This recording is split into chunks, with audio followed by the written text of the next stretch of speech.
Final Fantasy is a series that's been dear to me since its early days back on the Nintendo.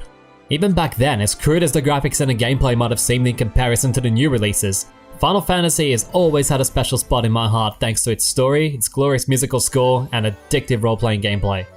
The years have passed, and we're now up to the 14th installment of the series. In spite of a very rocky start, Final Fantasy XIV has surprised the fans and the skeptics alike with a new release of the game, A Realm Reborn. This continues the story from the previous version of the game and uses the calamity called upon the land as the perfect excuse for the game to be reborn, as the title implies. Yeah, reborn. From the classes you play, the enemies you encounter, the realm itself, the story that accompanies it, they're all fresh, they're interesting, they're fun to play, they're a fantastic way to experience online cooperative roleplay gaming.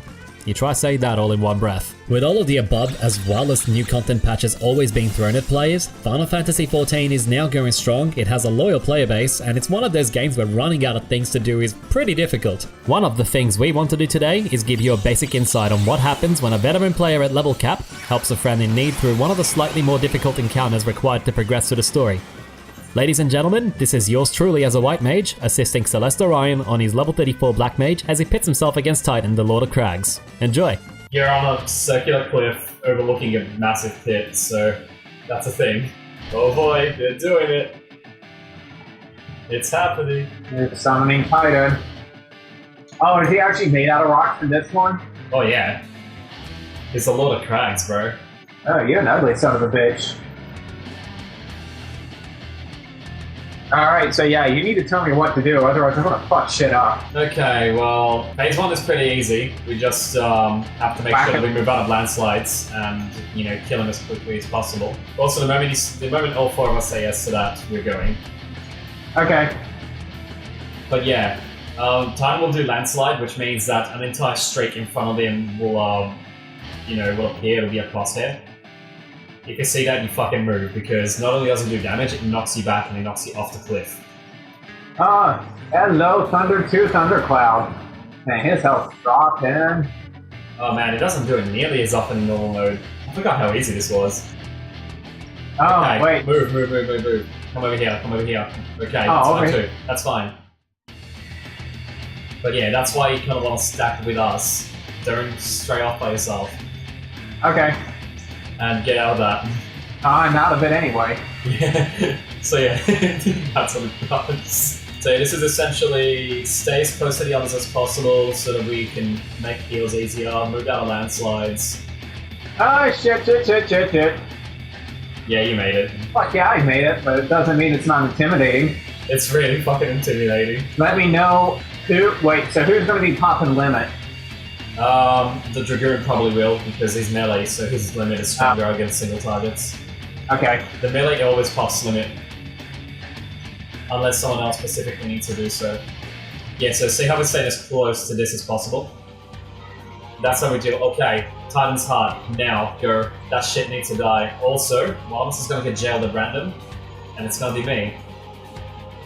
So break me out. Switch to me and break me out. Unless you wanna die. Oh shit, you gotta get out of... Where are you? Grab my goal behind Titan. I'm working on it. There you go. Okay. Titan's Heart needs to die a lot faster. I'm thundering and firing. So You're fired. I really need to join the fray. Yeah, whatever you could do. It's close though. Yeah, it's... Come on. We got it. Did we? Yeah. I hope we did. Yeah, come on, I know it's Yeah, we got it. Okay, now it's gonna get a little more intense. He's gonna do everything he normally does faster. So...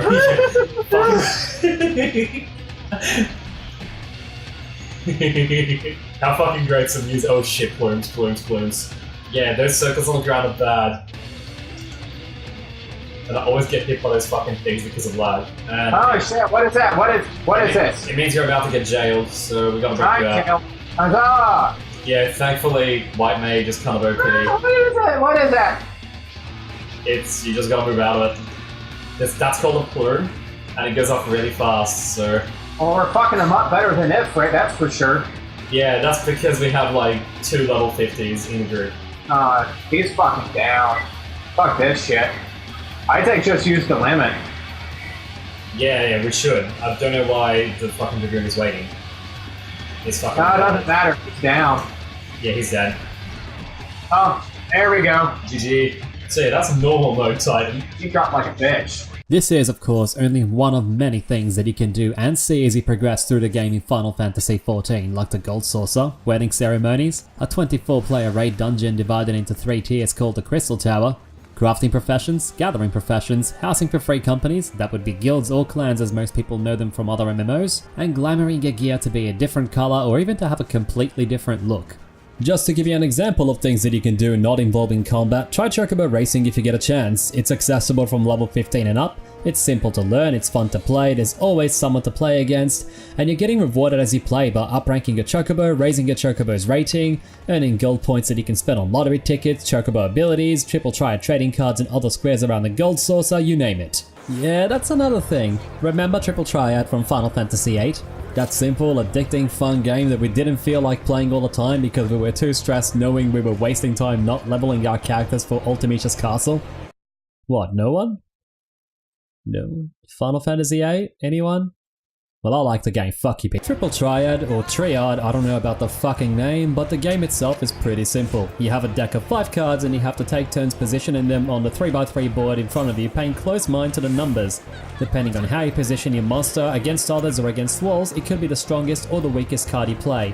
Capturing cards by beating your opponent's card's attack power is usually the key to winning. Most matches you play are affected by regional rules, which are usually decided by a roulette. Either way, only 2 rules can be active at any time and it can change the way the game plays a fair amount. How cards match up, which cards your opponent can see from your hand, which cards you can see from your opponent's hand, who goes first, what prizes you win, and the list goes on. Triple Triad is a great way to waste more of your precious time that you already waste playing video games, except that unlike real TCGs where you rely so heavily on trading, or buying boosters with real money like it was cardboard crack, you can get the cards to build your deck in many ways. Beating NPCs in a Triple Triad match, defeating bosses that drop those cards in regular Final Fantasy XIV combat, and purchasing these cards from an NPC in Gold Saucer for an insane amount of GP. Final Fantasy XIV is a subscription game, and while a lot of you will complain about having to pay the $12 to $15 a month to play it, I invite you to compare that expense to a game you only pay for once. How often does that game change? How often does it receive content? Does its DLC come for free, and are you guaranteed any sort of replay value from it when you complete it? Like a certain other MMO that we all know is eventually going to fuck itself in the asshole until it bleeds out, Final Fantasy XIV is constantly blessed with content patches. These introduce new gear, new dungeons, new attractions, new seasonal events, new story, new quests, new places, and sometimes even new classes like the ninja. Please keep in mind that while I love the shit out of this game, it's not for everyone. For people who don't appreciate RPG command combat with cast times, global cooldowns, no momentum in your movements and game latency, you will find this to be a frustrating game that will bore you really quickly. This game is more of a love letter aimed at Final Fantasy fans old and new. There's a lot of fan service with all the references going on from namesakes to the ever so familiar bestiary, but it's also a great place to start if you're experiencing an MMORPG for the first time and want an excuse to get into Final Fantasy. But don't take my word for it. Try it a little. You'll know whether you're going to stick around by the time you get to level 5. Or by the time you quit, whichever comes first. Thanks for watching. If you want to watch another ParadoxPowerPlays or Robotnik's Weird Adventures video, click these annotations. Don't forget to subscribe to our channel if you like what you see, like us on Facebook, and follow us on Twitter. This is Whitesonic, and in Shadow Remix's famous words, I wish you all good night and big balls.